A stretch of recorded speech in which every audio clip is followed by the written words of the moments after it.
Hi guys, welcome once more. So today I'll be explaining about proof stress.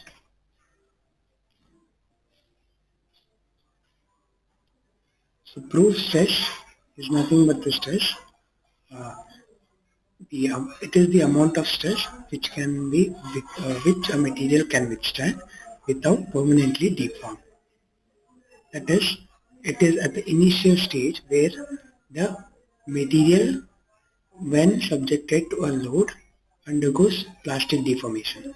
For example, for taking as an example, let me take an stress strain curve, or this is an engineering stress strain curve. So if I'll take for mild steel, where we know this is the elastic limit and this is the upper yield point and this is the lower yield point. So during there is an area in which at this area, at the elastic limit, the material can, it is not permanently deformed. It can go back to the original shape. But during the elongation process, which is continuing after the upper yield point and lower yield point, I'll just draw this entire from the UTS to the fracture point. And so yes, where was I? So the elastic limit. So yes, this is the elastic limit, and we know how to calculate the slope of the curve, taking the proportionality limit.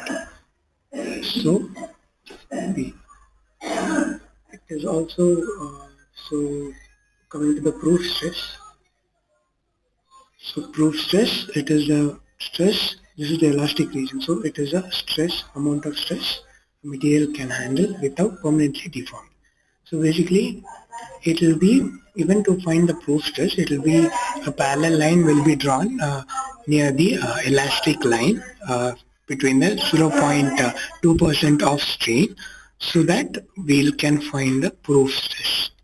It is usually taken like this, and we can draw and take the proof stress, as it should be parallel to the elastic line, so that we can find out what is the proof stress, and it will be between 0.1 to 0.2. So it will be between this line.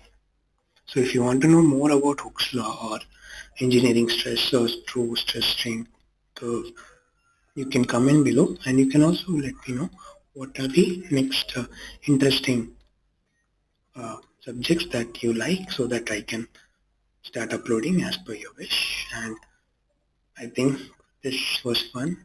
So thank you.